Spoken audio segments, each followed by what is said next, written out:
I'm a Mimi as I'm from Berlin. I'm a native Berliner. And yeah, I'm a full-time illustrator and digital artist. Okay.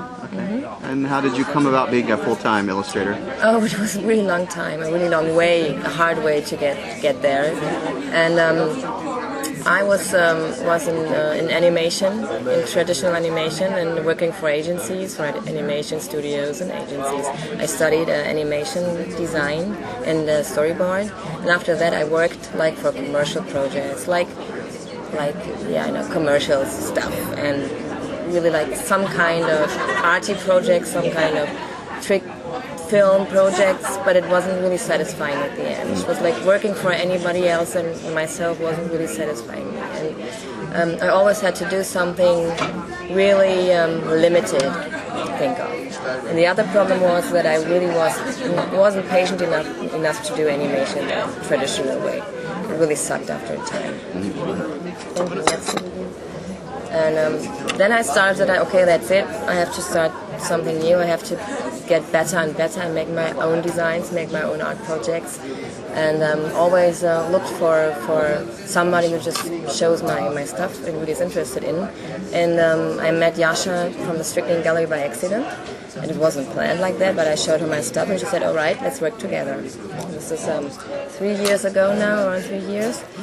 And from then on, a very deep and very hearty friendship developed, and my art developed a lot through Strychnin Gallery and through Yasha.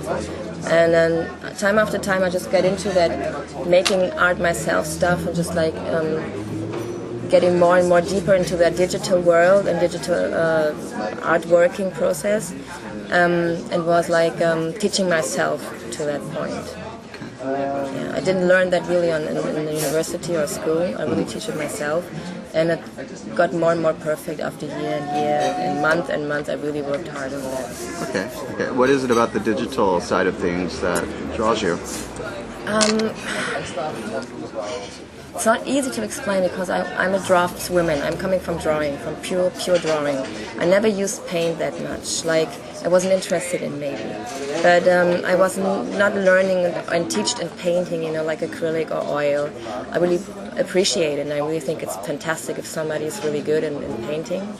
But for me, it wasn't so interesting all the time. And the digital way of painting is something what really fascinated me. It was another tool for me, just to perfectionize my drawings and make them more lively and more vibrant and more like dynamic, and making a picture of it, what was an illustration before maybe.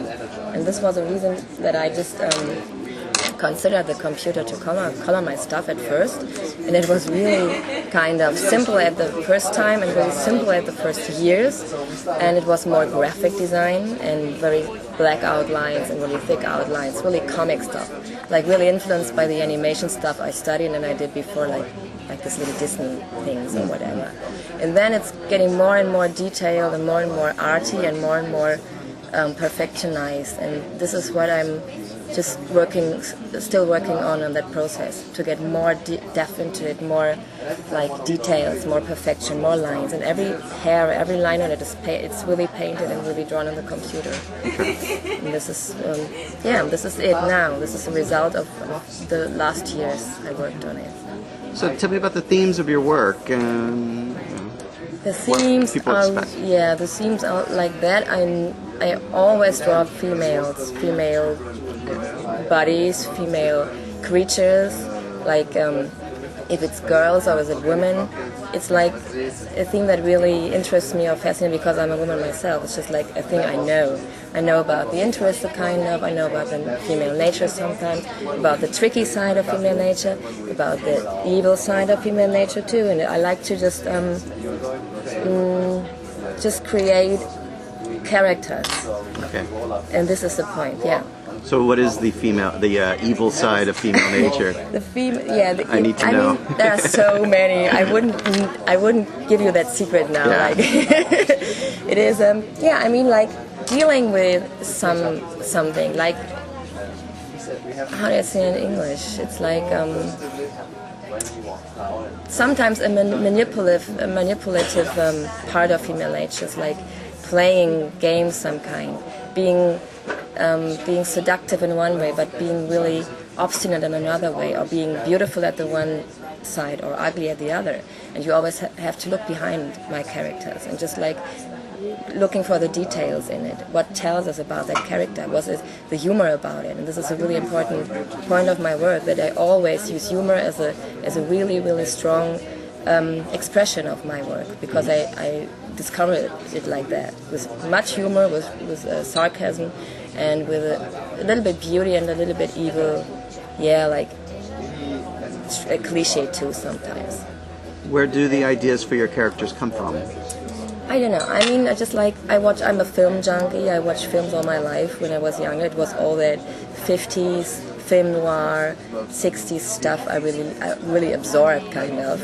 And all that trashy, like, horror movies and all that stuff really influenced me. And some books I read, everything that's around me just really influenced me. I'm a very visual person. I really absorb everything. And I always want to just, like, observe people, and especially females, just to how they behave and how they just like are, and how just like be to each other. And this is what really influenced me. But the most of the time, I think it's film. It's the film stuff really influenced. Some favorite films? Village of the Damned is one of my favorite films. It has nothing to do with many women, but I really like. I like what's more? There are many. All that stuff, like I Married a Communist, The Brain That Wouldn't Die, all that stuff that really many people like. That's like the trashy side and the really ridiculous side of some stuff. And not just women films, but it all influenced my view, just seeing some humorous things. And there's Whatever Happened to Baby Jane. There is Swimming Pool. There's European films, like American films, I don't care. There is new films like Hard Candy. It's a fantastic movie. It's a really hard movie. And there's so many, I can't just count them now. It's like every genre, every time, some series too, some stuff. And how would you describe the Strychnin style? The Strychnin style is a really interesting mixture of totally different art, I guess. I mean, the art seems to be like, how do you say, like personified, like it's a really like, what do I say in English? You always see humans and persons on it. It's not like, that action painting art, like that, like surreal, just like color or something like you see in the art scene normally. It is a very, I don't know, how to say. It is a very strange mixture of people from different parts and different projects and different history they have in their art development. And you see that, because the European part is a little bit different than the American maybe. And this is so interesting to mix them together, make them to a fusion, to get them together.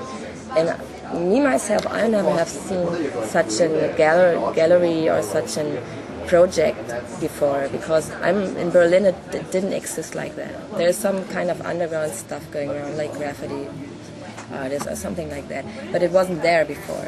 And this had to be maybe brought from America, kind of that gallery concept, that you mix everything together, this new style of upcoming art, like surrealistic pop surrealism or something like that, or call it lowbrow. I don't like that very much, because I don't like that expression of lowbrow anymore. It's like, no, why not? It's a little bit, I don't know, it's lowbrow. It's like making something down for me. Like, I'm a German, I just like can just say it as I hear it. Low is for me like a low level, lowbrow. Why not? Why is it like that? Because it's not popular? Because you're not an academic artist or whatever? I don't know. I don't like. It's a little bit degrading something. Right. And I like pop surrealism more because it is what it is. It is our culture. It is our generation. It is influenced by so many artificial things around us, and so many things that happen, crazy things, and so many things we've grown up with. And you always see it in the pictures, I think, of the people, the things they've grown up with. And they're different from the Americans a little bit and the European artists.